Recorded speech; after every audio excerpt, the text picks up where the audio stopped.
نحمده ونصلي على رسوله الكريم. الحمد لله رب العالمين والصلاة والسلام على من قال لا نبي بعدي وأنا خاتم النبيين وعلى آله وأصحابه أجمعين. أما بعد، فأعوذ بالله من الشيطان الرجيم. بسم الله الرحمن الرحيم. والعصر إن الإنسان لفي خسر إلا الذين آمنوا وعملوا الصالحات وتواصوا بالحق وتواصوا بالصبر. صدق الله مولانا العظيم. وعن ابن عباس رضي الله تعالى عنه قال قال رسول الله صلى الله عليه وسلم: نعمتان مغبون فيهما كثير من الناس الصحة والفراغ، أو كما قال صلی اللہ علیہ وسلم. رواہ البخاری والترمذی وابن ماجہ. میرے دینی اور اسلامی بھائیوں، بزرگوں اور دوستوں، اللہ رب العزت کا احسان عظیم ہے کہ اللہ تعالی نے ہماری زندگیوں کے اندر برکت عطا فرما کر ایک بار پھر جمعہ جیسا عظیم اور مقدس دن عطا فرمایا. اللہ رب العزت کی توفیق سے ہی اللہ کے دربار میں سجدہ کرنے کا موقع ملتا ہے.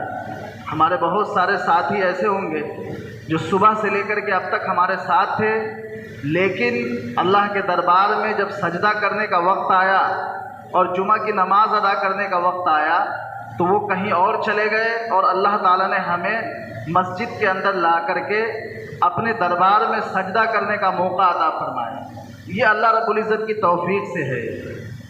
اس لیے ہمیں اللہ تعالیٰ کا شکریہ ادا کرنا چاہیے، اور جب ہمیں نماز پڑھنے کا موقع مل جائے، اللہ کے دربار میں سجدہ کرنے کا موقع مل جائے، تو ہمیں یہ نہیں سمجھنا چاہیے کہ یہ ہمارا کمال ہے، بلکہ یہ سمجھنا چاہیے کہ اللہ آپ نے اپنے فضل و کرم سے یہ موقع عطا فرمایا ہے، اسے قبول فرما لیجئے اور ہمیشہ ہمیشہ اپنے دربار میں سجدہ کرنے کا موقع عطا فرما دیجئے.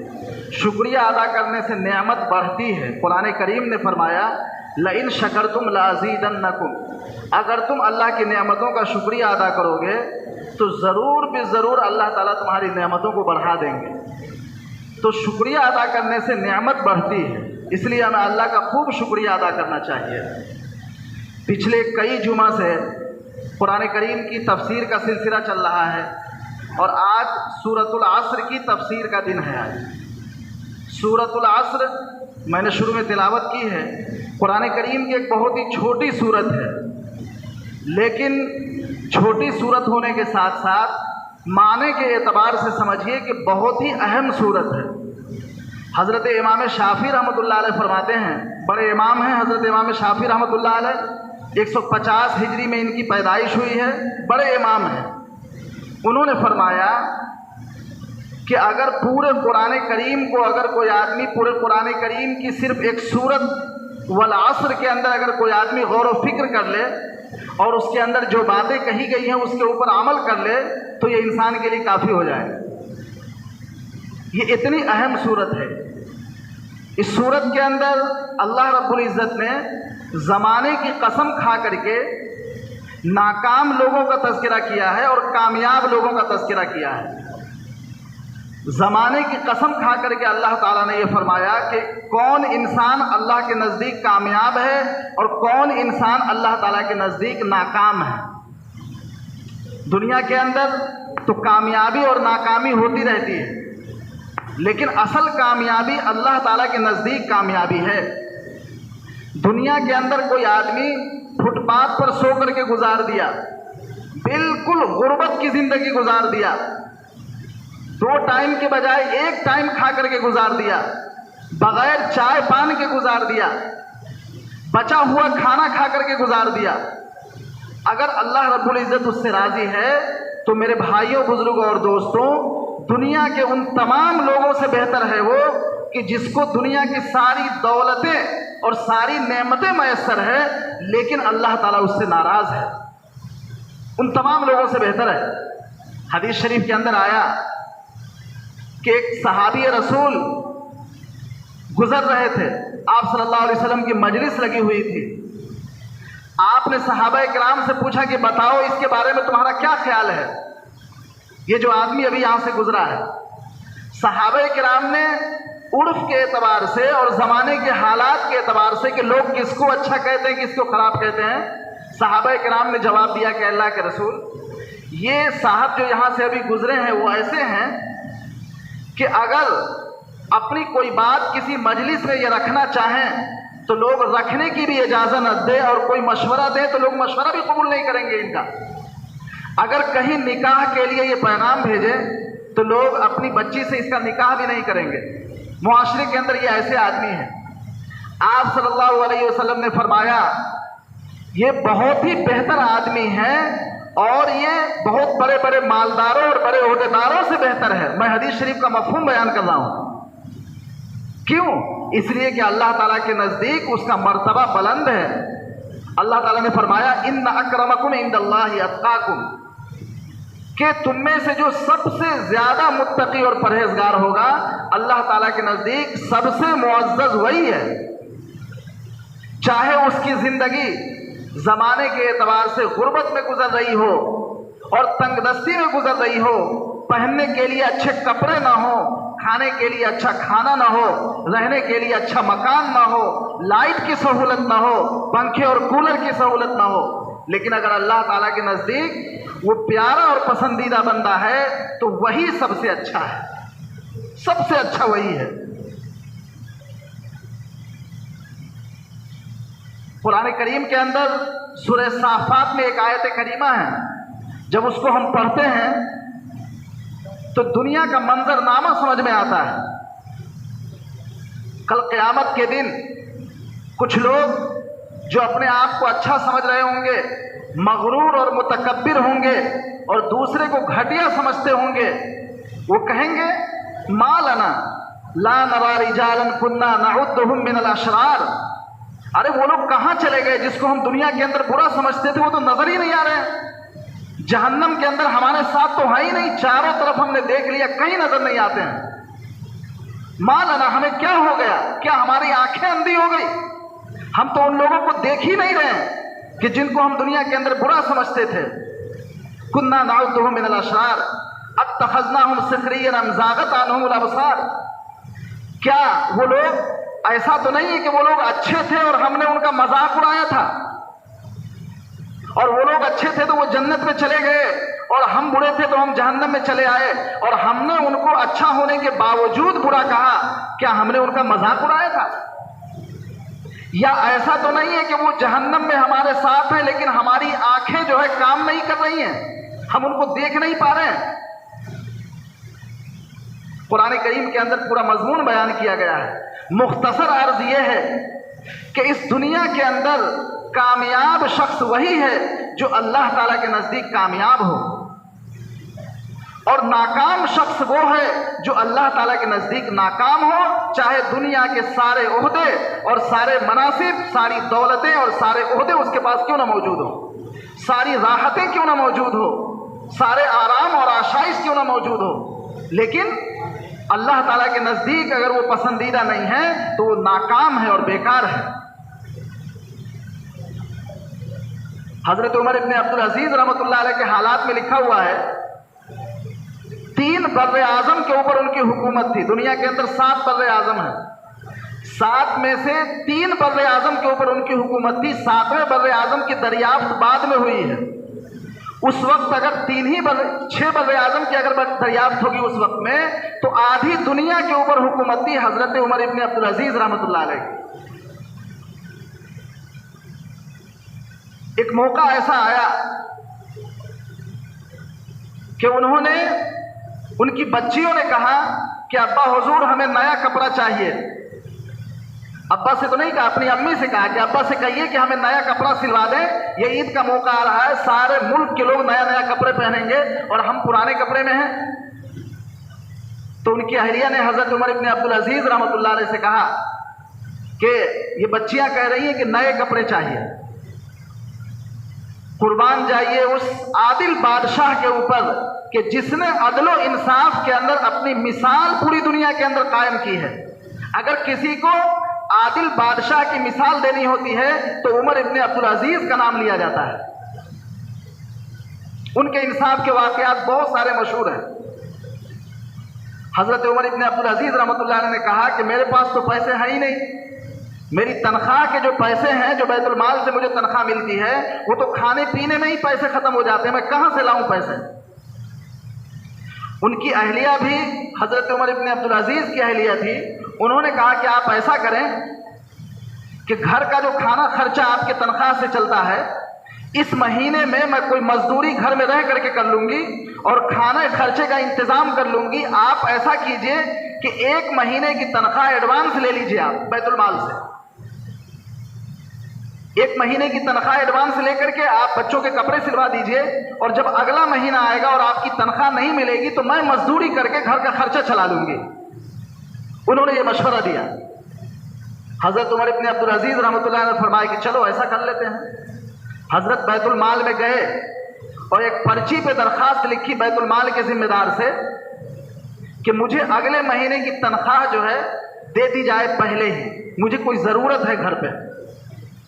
تو وہ بیت المال کا جو ذمہ دار تھا، وزیر خزانہ، یا آج کی اصطلاح کے اعتبار سے کہیے فائنینس منسٹر، وہ بھی حضرت عمر ابن عبدالعزیز رحمۃ اللہ علیہ کے ماتحتی میں کام کرنے والا تھا۔ کتنا بڑا عادل ہوگا، اس نے ایک پرچی لے کر کے اس کے پلٹ کر کے کہا کہ اس پہ آپ بادشاہ سلامت لکھیے کہ میں اگلے مہینے پورے مہینے زندہ رہوں گا، تب میں تنخواہ جاری کروں گا آپ کی۔ وہ کیسے فائنینس منسٹر تھے؟ انہوں نے کہا کہ جو پرچی آپ نے دی ہے اسی کو پلٹ کر کے کہا کہ اس پہ آپ یہ بھی لکھ کر کے دیجئے کہ اگلا مہینہ پورا میں زندہ رہوں گا۔ حضرت عمر ابن عبدالعزیز رحمۃ اللہ علیہ رونے لگے اور فرمایا کہ اگلے مہینے کی تم بات کرتے ہو، 1 پل کے برابر کی بھی کوئی، اس کا بھی کوئی بھروسہ نہیں ہے، 1 پل کا بھی بھروسہ نہیں ہے کہ آدمی کب دنیا سے چلا جائے، اور آپ اگلے پورے مہینے کی بات کرتے ہیں۔ کہا کہ رہنے دیجئے، جیسے ہماری زندگی چلتی ہے چلتی رہے۔ وہ عمر ابن عبدالعزیز رحمۃ اللہ علیہ تھے، بادشاہ ہونے کے باوجود فقیری کی زندگی انہوں نے گزاری، لیکن پھر بھی وہ ایسے کامیاب کہ دوسرے بادشاہوں کو اس کے پیر کے دھول کے برابر ہونا مشکل ہے۔ حضرات خلفائے راشدین الگ ہیں، ان کی بات نہیں ہے، بعد کے جو بادشاہ گزرے ان کی بات کر رہا ہوں کہ ان کے پیر کے دھول کے برابر ہونا بھی مشکل ہے۔ انہوں نے اپنے حکومت کے اندر یہ اعلان کیا تھا کہ پہاڑوں کے اوپر کچھ دانے رکھ دیے جائیں، اس لیے کہ عمر ابن عبدالعزیز کی حکومت میں اگر پرندہ بھی بھوکا رہ گیا تو یہ بھی میرے لیے افسوس کی بات ہے۔ یہ ان کے یہاں عدل و انصاف تھا، اور خود ان کی یہ حالت تھی۔ خلاصہ کلام یہ ہے کہ اللہ تعالیٰ کے نزدیک جو کامیاب ہو گیا وہی سب سے بہتر ہے، چاہے اس کی زندگی جیسی بھی گزر جائے۔ اور اللہ تعالیٰ کے نزدیک اگر کوئی ناکام ہو گیا تو سونے کے پلیٹ میں کھانے والا ہو اور ریشم کے بستر پہ سونے والا ہو اور سونے کے پلنگ پہ سونے والا ہو، اس کا کوئی اعتبار نہیں ہے۔ ایسے لوگ گزرے ہیں دنیا کے اندر، لیکن جو اللہ کے نزدیک کامیاب ہے وہی کامیاب ہے۔ خیر، میں یہ عرض کر رہا ہوں کہ اس صورت کے اندر اللہ رب العزت نے زمانے کی قسم کھا کر کے یہ بیان فرمایا ہے کہ کون سا انسان ناکام ہے اور کون سا انسان کامیاب ہے۔ اتنی لمبی تفصیل عرض کی گئی تاکہ ہمارے ذہن میں یہ بیٹھ جائے کہ اصل کامیابی اللہ تعالیٰ کے نزدیک جو کامیابی ہے وہی کامیابی ہے، اور اصل ناکامی وہی ہے جو اللہ تعالیٰ کے نزدیک ناکامی ہو۔ مگر دوسری طرف ہمارے لیے بہت ہی افسوس کی بات یہ ہے، ہم مسلمانوں کے لیے افسوس کی بات یہ ہے، ہم نمازیوں کے لیے افسوس کی بات یہ ہے، اور ہم خاص لوگوں کے لیے افسوس کی بات یہ ہے کہ ہمارے زندگی کے اندر کامیابی کا جو ایک تصور ذہن میں ہے وہ یہی ہے کہ اچھے پیسے کمانے والا بن جائے، اچھے عہدے پہ پہنچ جائے اور اچھی تنخواہ ملنے لگے، اچھی ڈگری حاصل ہو جائے۔ ہم خاص لوگوں کے ذہن میں بھی یہی بات آج کل بیٹھ گئی ہے۔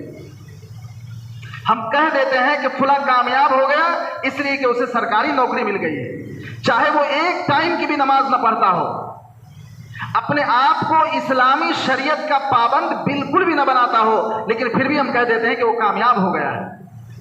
اگر ہمیں کہنا ہی ہے تو ہمیں یہ لگانا چاہیے کہ وہ دنیا کے اعتبار سے کامیاب ہو گئے۔ اصل کامیابی آخرت کی کامیابی ہے، اس کی طرف توجہ ہونی چاہیے۔ اللہ تعالیٰ نے فرمایا والعصر، زمانے کی قسم ہے۔ اللہ تعالیٰ کو قسم کھانے کی کوئی ضرورت نہیں ہے، اس لیے کہ اللہ تعالیٰ سے زیادہ سچ بولنے والے کوئی ہے ہی نہیں۔ اللہ تعالیٰ سب سے سچے ہیں. اللہ تعالیٰ نے خود فرمایا وَمَنْ أَصْدَقُ مِنَ اللَّهِ قِيلًا، اللہ تعالیٰ سے زیادہ سچ بولنے والا کون ہو سکتا ہے؟ لیکن پھر بھی اللہ تعالیٰ نے قسم کھا کر کے سمجھایا لوگوں کو سمجھانے کے لیے. ہم آپس میں جب بات چیت کرتے ہیں تو کسی کو کسی بات کے اوپر یقین دلانا چاہتے ہیں تو ہم کہتے ہیں کہ قسم خدا کی کہتا ہوں کہ ایسا ہوا ہے. تو اللہ تعالیٰ نے بھی لوگوں کی طرح بات کر کے لوگوں کو یقین دلانے کے لیے اللہ تعالیٰ نے قسم کھا کر کے کہا ہے، ورنہ اللہ تعالیٰ کو قسم کھانے کی کوئی ضرورت نہیں ہے. سب جانتے ہیں کہ اللہ تعالیٰ سے سچی بات کسی کی نہیں ہو سکتی ہے. اللہ تعالیٰ نے فرمایا قسم ہے زمانے کی. زمانے کی قسم اس لیے کھائی کہ انسان کی زندگی کا کیا مطلب ہے. انسان کی زندگی چند سال، چند مہینے، چند دن اور چند گھنٹے کا ہی تو مجموعہ ہے. انسان کی زندگی کچھ وقت کا مجموعہ ہے. کسی کی زندگی کو ختم ہونے میں 5 گھنٹے باقی ہے تو اس کی زندگی 5 گھنٹے کا مجموعہ ہے. کسی کی زندگی 50 سال ملی ہوئی ہے تو 50 سال کا مجموعہ ہے. کسی کو 1 مہینے کی زندگی ملی ہوئی ہے تو 1 مہینے کا مجموعہ ہے. یعنی انسان کی زندگی زمانے کا مجموعہ ہے. اس لیے اللہ تعالیٰ نے زمانے کی قسم کھا کر کے انسان کے کامیاب اور ناکام ہونے کو بتلایا، تاکہ انسان کو جو زندگی دی گئی ہے اور انسان کو جو وقت دیا گیا ہے اس وقت کے اندر اپنے آپ کو کامیاب بنانے کی کوشش کرے اور ناکام بنانے سے اپنے آپ کو بچائے. اس لیے زمانے کی قسم کھا کے اللہ تعالیٰ نے فرمایا. میں نے حدیث شریف پڑھی، حضرت عبداللہ ابن عباس رضی اللہ تعالیٰ عنہ فرماتے ہیں، یہ بخاری شریف، ترمذی شریف اور ابن ماجہ شریف تینوں کتابوں میں یہ روایت ہے.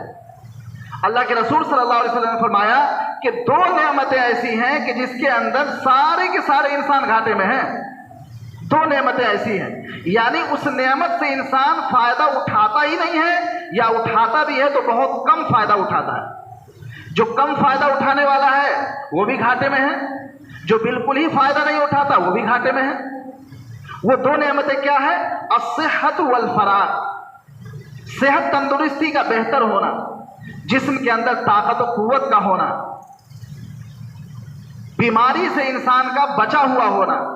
عام طور پر جو یہ وقت ہوتا ہے وہ جوانی کی زندگی کے اندر ہوتا ہے. انسان جوانی کی عمر کے اندر عام طور پر بیماریوں سے بچا ہوا ہوتا ہے. انسان کا جسم مضبوط ہوتا ہے، وہ فرائض کے ساتھ ساتھ نوافل بھی، اور نوافل میں لمبی لمبی رکعتیں پڑھ سکتا ہے. ایک سورت کے بجائے 1 پارہ قرآن کریم پڑھنا چاہے تو آرام سے پڑھ سکتا ہے 1 رکعت کے اندر. اللہ کے ایسے بھی بندے موجود ہیں جو 2 رکعت میں پورا کا پورا قرآن کریم مکمل کر دیتے ہیں. ایسے بندے موجود ہیں دنیا کے اندر. یہ عام طور پر جوانی کے اندر ہو پاتا ہے، بڑھاپے میں اتنی دیر تک کھڑا رہنا مشکل ہے. اسی طریقے سے پیشاب وغیرہ کا بھی تقاضا جلدی جلدی ہو جاتا ہے. اس لیے جوانی کی عمر جو ہے اور صحت و تندرستی کا زمانہ یہ ایسی نعمت ہے کہ اللہ کے رسول صلی اللہ علیہ وسلم فرماتے ہیں کہ انسان اس سے بہت کم فائدہ اٹھاتا ہے. دنیاوی زندگی کے اعتبار سے تو خوب فائدہ اٹھاتا ہے. انسان سوچتا ہے کہ ابھی جوانی کی عمر ہے، ابھی شادی ہوئی ہے، بچے سب چھوٹے ہیں، خرچہ کم ہے، تو محنت کر کے کما کے پیسے جمع کر لو تاکہ بعد میں چل کر کے بچے جب بڑے ہو جائیں تو ان کے لیے مکان بنانے میں کام آ جائے، ان کی شادی کرنے میں کام آ جائے، اور ان کو بڑی بڑی ڈگریاں دلانے میں کام آ جائے. اس لیے پیسے جمع کر کے رکھ لو. تو اس اعتبار سے تو انسان اپنی صحت تندرستی کے زمانے کو استعمال کرتا ہے، لیکن اخروی اعمال کو جمع کرنے کے لیے استعمال نہیں کرتا ہے. اخروی اعمال کو جمع کرنے کی طرف انسان جو متوجہ ہوتا ہے وہ عام طور پر ایسے وقت میں متوجہ ہوتا ہے جبکہ اس کے ہاتھ پیر ٹھیک سے کام کرنا بند کر دیتے ہیں. اور الفراغ کا مطلب ہے ذہن، دماغ کا اور ذہن کا ٹینشن فری ہونا، خطروں سے محفوظ ہونا،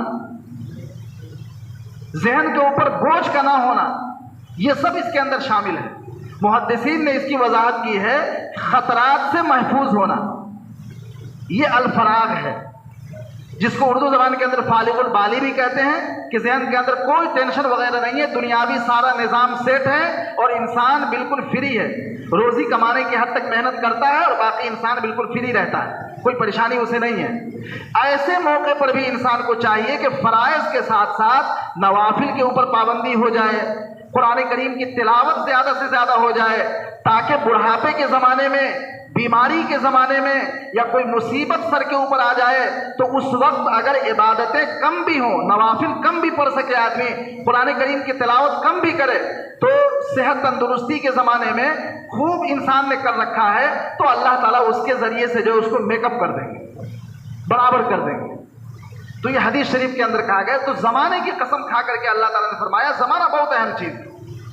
فرمایا ان الانسان لفی خسر، سارے کے سارے انسان گھاٹے میں ہیں، لیکن 4 کام کرنے والا اگر کوئی آدمی ہے تو وہ انسان گھاٹے میں نہیں ہے، وہ اللہ کے نزدیک کامیاب ہے۔ صرف 4 کام اگر کوئی انسان کر لیتا ہے تو اللہ تعالیٰ کے نزدیک وہ گھاٹے میں نہیں ہے بلکہ وہ کامیاب انسان ہے، منافع کمانے والا آدمی ہے وہ۔ ان میں سے ایک کام تو اللہ کے فضل و کرم سے ہم سب لوگوں نے کیا ہے، جیسا بھی کیا ہے، ٹوٹا پھوٹا کیا ہے لیکن کیا ہے الحمدللہ۔ سب سے پہلے نمبر پہ الا الذین آمنوا، وہ آدمی جو ایمان لایا۔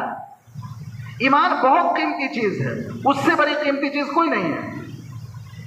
تو سب سے پہلے نمبر پہ کامیاب ہونے کے لیے ایمان لانا۔ معلوم یہ ہوا کہ جس کے دل کے اندر ایمان نہیں ہے، چاہے ساری دنیا کی دولت اس کے قدموں میں آ جائے، قارون کا پورا خزانہ نہیں، اس کا ڈبل اس کے پاس آ جائے، لیکن پھر بھی وہ کامیاب نہیں ہے۔ کیوں؟ اس لیے کہ ایمان کے لیے پہلی شرط ہے، کامیاب ہونے کے لیے پہلی شرط ہے ایمان کا ہونا۔ اللہ تعالیٰ نے فرمایا الا الذین آمنوا، جو ایمان والا ہے وہی کامیاب ہے، اس کے علاوہ دوسرا کامیاب نہیں ہو سکتا۔ ہاں آپ کہیں گے کہ جب دنیا کی ساری دولتیں کسی کو حاصل ہیں، ساری چیزیں حاصل ہیں، سارا عہدہ اس کو موجود ہے، وہ تو کامیاب ہے ہی، دنیا اس کو کامیاب کہتی ہے۔ دنیا کامیاب کہتی ہے لیکن وہ دنیا کے اعتبار سے کامیاب ہے۔ اس کامیابی کی ویلیڈیٹی جو ہے وہ آنکھ بند ہونے تک ہے۔ آنکھ بند اور ڈبہ غائب، آنکھ بند ہوئی یہ کامیابی ختم۔ چنانچہ آپ نے دنیا میں پوری تاریخ میں ایک بھی انسان کو آپ نے نہیں دیکھا ہوگا کہ اس کی روح نکل گئی اور اس کو لوگوں نے کہا ہوگا کہ بادشاہ سلامت لیٹے ہوئے ہیں۔ نہیں، بالکل نہیں، یہ کوئی کہتا ہی نہیں ہے، یہ طریقہ ہی نہیں ہے۔ آپ نے یہ نہیں دیکھا ہوگا کہ کسی آدمی کا انتقال ہو گیا، انتقال ہونے کے بعد کہا ہوگا کہ وزیر اعظم صاحب لیٹے ہوئے ہیں، نہیں، منتری صاحب لیٹے ہوئے نہیں، یہ کہا جاتا ہے کہ مردہ لیٹا ہوا ہے، نعش یہاں پہ موجود ہے، ایک مردہ جسم موجود ہے، جنازہ موجود ہے، یہ کہا جاتا ہے۔ معلوم یہ ہوا کہ دنیا کی ساری دولت بھی اگر کسی کو حاصل ہے تو دنیا کی دولت حاصل ہونے کی وجہ سے جو کامیابی اس کو ملی ہے وہ کامیابی صرف اور صرف مرتے وقت تک کے لیے ہے، مرنے کے بعد کوئی کامیابی نہیں ہے وہ۔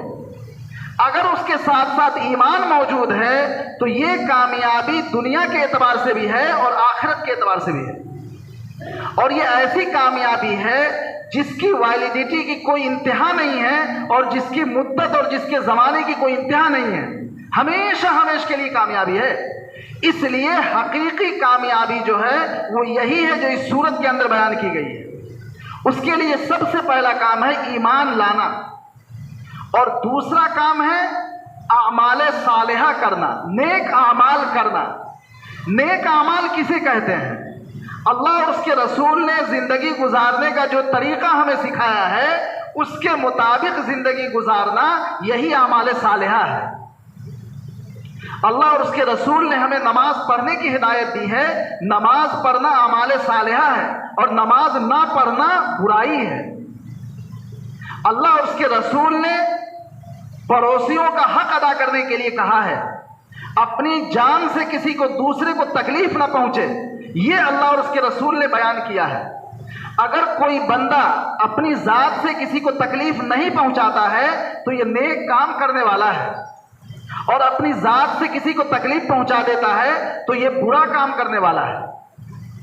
خلاصہ کلام یہ ہے کہ کامیاب ہونے کے لیے دوسرا کام ہے نیک اعمال کرنا، اور نیک اعمال کا خلاصہ یہ ہے اللہ اور اس کے رسول نے زندگی گزارنے کا جو طریقہ بتایا ہے، جس کام کو جیسے کرنے کے لیے کہا ہے اور جس کام سے منع کیا ہے اس کو اسی طرح سے کرے، جس کام کو جیسے کرنے کے لیے کہا ہے ویسے کرے۔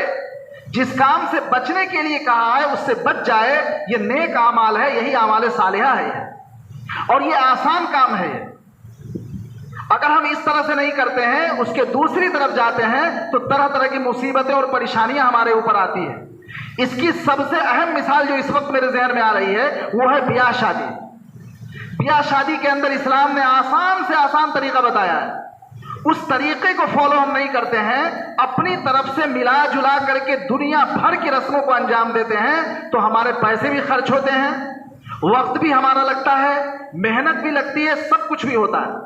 بعض علاقے ایسے ہیں میرے بھائی کہ وہاں اگر کسی بڑے مالدار آدمی نے ایک بیٹی کی شادی اگر کر لی تو تقریباً 6 مہینے کے لیے اب کوئی بڑا کام وہ نہیں کر سکتا۔ کیوں؟ سارے پیسے ختم ہو گئے۔ یہ بڑے مالدار آدمی کی بات ہے، اور غریب آدمی کو تو چھوڑ ہی دیجئے۔ بڑا مالدار آدمی نے اگر ایک بیٹی کی شادی کر لی تو ہم نے اپنی طرف سے اتنے رسم و رواج کو شامل کر لیا ہے کہ وہ آدمی بالکل پیچھے چلا جاتا ہے، اس کو اپنی جگہ پہ آنے کے لیے تقریباً 6 مہینے کا وقت لگتا ہے۔ ایسے بہت سارے علاقے موجود ہیں۔ اللہ کرے کہ ہمارا پورا علاقہ کیا کہ سارے مسلمان ان رسم و رواج سے پاک ہو جائیں، محفوظ ہو جائیں، یہ اللہ تعالیٰ کا بہت بڑا کرم ہوگا۔ ہمیں کوشش کرنی چاہیے۔ خیر، کامیاب ہونے کے لیے دوسرا کام ہے نیک اعمال کرنا، اور تیسرا کام ہے وتواصوا بالحق، حق بات کی وصیت کرنا، خود بھی دین کے اعتبار سے چلنا اور دوسرے کو بھی دین کے اعتبار سے چلنے کے لیے کہتے رہنا۔ ایک حدیث شریف میں ہے کہ کچھ صحابہ کرام کا معمول یہ تھا کہ جب بھی وہ آپس میں ملتے تھے، ان کو ضرورت نہیں تھی، اس لیے کہ رسول اللہ صلی اللہ علیہ وسلم موجود تھے، ان کی زندگی بہتر سے بہتر گزر رہی تھی، لیکن پھر بھی جب بھی وہ آپس میں ملتے تھے تو یہ سورت ایک دوسرے کو سناتے تھے، تاکہ قرآن کریم کا جو یہ حکم ہے کہ آپس میں ایک دوسرے کو بھلائی کی نصیحت کرتے رہنا، بھلائی کے کام کا حکم کرتے رہنا، اس کے اوپر عمل ہو جائے۔ وتواصوا بالحق، حق بات کی وصیت کرنا، اور دوسرے نمبر پہ ہے وتواصوا بالصبر، صبر کرنے کی وصیت اور نصیحت کرتے رہنا۔ حق بات کی نصیحت اور وصیت کرنے میں اگر کوئی تکلیف پہنچے تو اس کے اوپر صبر کرنے کی وصیت کرنا، ایک مفہوم تو یہ ہے، اور دوسرا مفہوم یہ ہے کہ صبر کہتے ہیں تمام گناہوں کو چھوڑ دینے کو، تو خود بھی گناہوں سے بچنا اور دوسرے کو گناہوں سے بچنے کے لیے کہتے رہنا، بہتر سے بہتر طریقہ اختیار کر کے کہتے رہنا۔ خلاصہ کلام یہ نکلا کہ اللہ رب العزت نے قسم کھا کر کے ناکام لوگوں کا تذکرہ اس صورت کے اندر کیا ہے اور کامیاب لوگوں کا تذکرہ کیا ہے۔ کامیاب لوگ وہ ہیں جو 4 کام کرنے والے ہیں۔ سب سے پہلے نمبر پہ ایمان لانا، دوسرے نمبر پہ نیک کام کرنا، اور تیسرے نمبر پہ نیک کام کرنے کے لیے اپنے ساتھیوں کو، بھائیوں کو، دوسرے لوگوں کو کہتے رہنا، اور تیسرے نمبر پہ برے کاموں سے خود بھی بچنا، چوتھے نمبر پہ برے کاموں سے خود بھی بچنا اور دوسروں کو بھی برے کاموں سے بچنے کے لیے کہتے رہنا، چاہے وہ آپس میں گھر کے اندر بھائی بہن، بیوی شوہر، ماں باپ ہوں، یا اپنے گھر سے باہر نکل کے محلے کی سطح پہ ہوں، گاؤں کی سطح پہ ہو، شہر کی سطح پہ ہو، اسٹیٹ اور ملک کی سطح پہ ہو، یا ورلڈ لیول پہ ہو۔ بھلائی کی نصیحت کرتے رہنا اور برائی کے کاموں سے لوگوں کو بچاتے رہنا، خود بھی بچتے رہنا۔ یہ 4 کام کرنے والا اللہ تعالیٰ کے نزدیک کامیاب ہے۔ اللہ تعالیٰ ہم سب کو بھی ان تمام باتوں پہ عمل کرنے کی توفیق عطا فرمائے۔ وآخر دعوانا الحمدللہ۔